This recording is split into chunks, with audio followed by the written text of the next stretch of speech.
let me ride on those coattails for a moment to try to show like an opposite side or a contrast. Yeah, sure. Let's say you have someone who is so tied to being the best of whatever it is that they want to be. In this case, let's say that they're trying to be the best fisherman that a fisherman can be. Mhm. And on their journey after a decade to maybe 3 decades of being a fisherman, and they're well known, crazy good, they're being praised for their sportsmanship or their ability to do whatever as a fisherman, they have an accident and they can no longer be a fisherman. And Yeah. they have an existential crisis because they don't know who they are outside of being a fisherman. Their Mhm. identity was tied to what they did. Yeah, exactly. That is another thing I wanted Right. to talk about. That is like literally one of the things I was thinking about. I know. So, Yeah, sure. Go. would that happen to someone whose identity, in this case, is not tied with being a fisherman, even though they spent their life being the best fisherman that they could be? Right? They could be a fisherman and a father. So, the moment that they would have their accident, they say, okay, well, I can't do this anymore, but I can still be Yeah. a great father. Yeah. Right? Let's Shift. say that by the time that it happens, that their kids are already fully grown and they're not as much of a father as they need to be compared to like when they were teenagers or children. Mhm. Then they also have this other thing that they do, or they know who they are as husbands to their wives, right?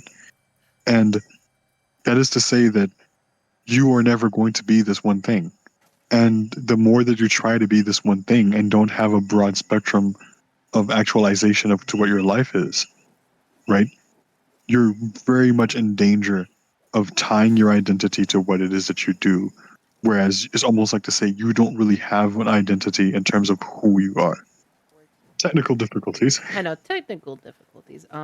It's one of the things I want to talk about because it's something I can really talk about in a very personal way because it's something I've been through. Actually, you spend all this Go for it. time. Yeah, yeah. You spend all this time being trying to be something for other people that you kind of just lose yourself.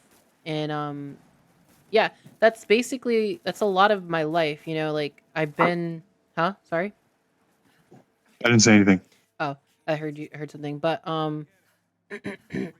I've like this is like I've been on a journey, like of trying to figure out who I am, and like that personal growth has really like shifted specifically recently, but more so like my identities, and like not just like in the what the definition of an identity is to me, and why I really wanted to talk about this in this episode. But it's I have I've been in many things, and I've been in a lot of the things that have been thrust upon me through life and life situations, through people and their life situations, through survival. Like a lot of it wasn't really my choice to be the things I needed to be, um, but I guess because of who I actually am, which I believe to be a very selfless person, a person who wants to help others, wants to take care of others, wants to be there for the people I love,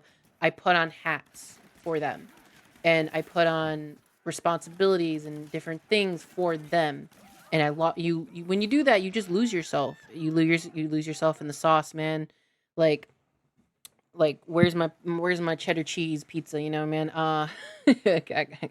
Anyway, I'm over here like trying to be a good granddaughter, trying to be a good sister to my brother and my a younger sister, trying to almost be a mother to my little sister, which I had to like basically did half the job of raising her.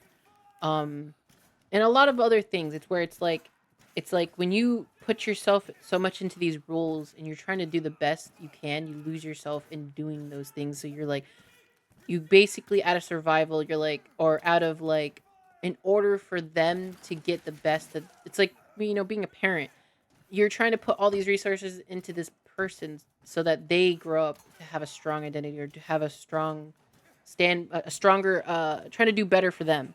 And you're over here like, well, who am I without all of this? If someone took this away from me, you're just like, damn, what the fuck do I do? You're like, holy shit, you're just like scrounging around like everything I did up until this point, like it was my choice, but like it wasn't. It wasn't conscious. It wasn't a conscious choice. And that's when you start to really live intentionally. And you start to make choices intentionally. And when you do that, you can really start to actually see who you are as a person. You really start to see like the intricacies and the unique reason, the unique traits that you are and then you start understanding your who you are as a person and then your identity as a person. I didn't I wasn't doing this consciously. I wasn't doing this like knowing who I was. But we are who we are innately. And that's something I guess I guess I want to show people is that like it's like, hey, we can look back and be like and accept that these things, these roles that we are like that we do, you know, are also indicators of who we are like in a greater beyond way.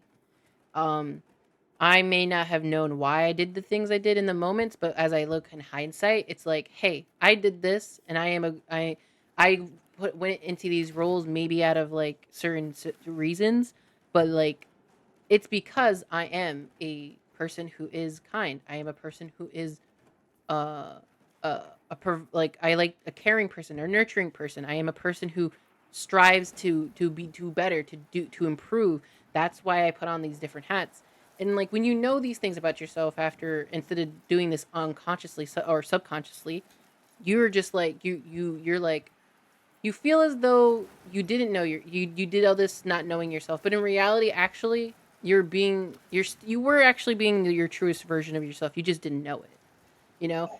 And then when you start to actually use you use that knowledge, you can use that, and and you actually use that knowledge and you start realizing this is a tool I can use.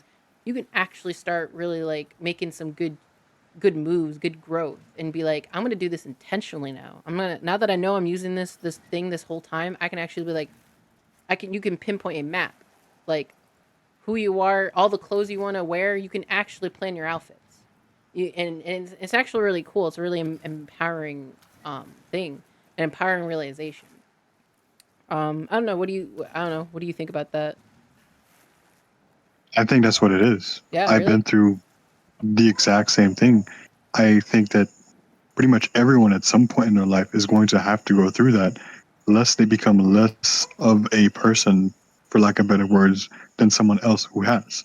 Yeah. Especially for people who don't have the opportunity to. Mm, You would be lucky and to someone else who has not had that opportunity to do what you did. Regardless of how terrible you might have had life compared to someone else, you could have someone else, for lack of better words, be in a much better position in terms of social status and financial ability than you, but never had the opportunity to really be themselves because their life was guided by their parents, their life was guided by their expectation of them through their community or their mm, family. And especially for those people, when they don't live up to what it is that was expected of them, they can break down yeah. because they You don't know themselves, because you they true. don't have any frame of reference to be anything else besides this Yeah. thing that they were told to be. You truly find out who you are when you have nothing else but you to fall back on. Or you lose something that you used as a walking stick.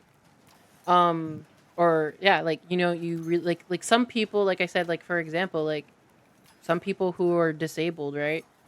And some people who once had a leg and they lose that leg, it really changes them. Who am I going to be? It changes your identity. It changes who you are. You're like, I was a able walking person. Now have to depend on people. It like really starts to like change dynamics of your life, that kind of thing. Um, that's a very extreme example, but like it's still relatable in a lot of ways. Is like in the sense that like it's like you really truly know who you are when you're tested. A lot of people are really really start to understand who they are when they're tested, and when you're tested, it's like you have to get rid of the safeties. You have to get rid of all the things that block or like help you too much, or not just that, keep you comfortable. And so it's like sometimes you can settle into an identity, and then you're like, you're cool where you're at, and then when you lose it, you're like, holy shit, you know.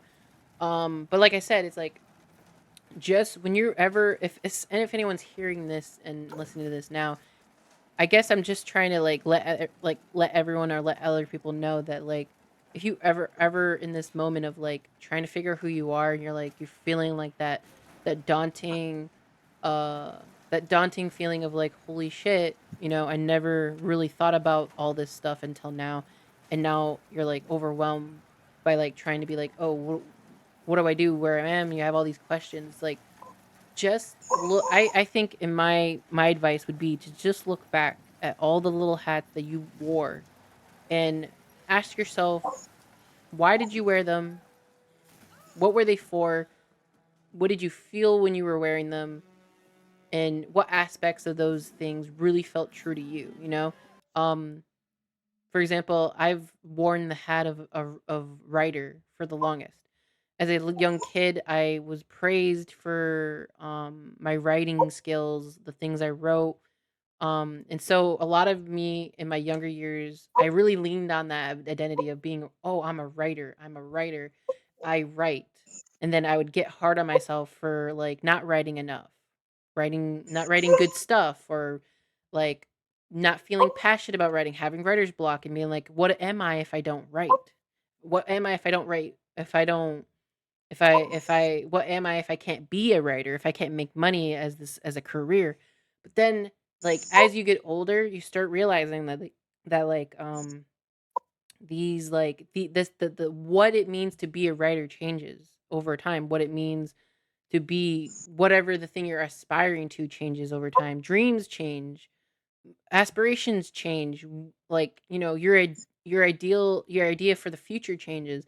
What it means to be successful changes. Like, all these different things change over time, and you're like, you know, you're over here being like, okay, just because I don't write every day doesn't mean I'm not a writer, doesn't mean I don't love writing. What is a writer? Someone who loves writing. To me, I guess my definition of what someone who I'm not a writer anymore. I'm someone who writes, but I am somebody who loves telling stories. So, like, I guess that I was like, what is the core? What is the core of this? Like, if you don't feel like an identity fits you perfectly, analyze it and just like literally dissect it, take it apart, be like, what is the core of this thing? What is attracting me to this thing itself that makes me want to wear it? And then be like, what is the fabric? What is the actual core keeping all this together? What is this? What are the seams? And being like, okay, this is this is the core of this identifier that I want to hold and keep with me, even though I may not be the perfect version of this identity or this role, but I want to keep this core aspect of it because it's something that is just innate within me, and that can help you really pinpoint who you are as a person, pinpoint like and map yourself out and make your own collage. And when you move back, you can actually be like, oh, this is who I am. This feels like me. Feels like who I am as a person. And like then you can really feel like there's a piece to that, you know?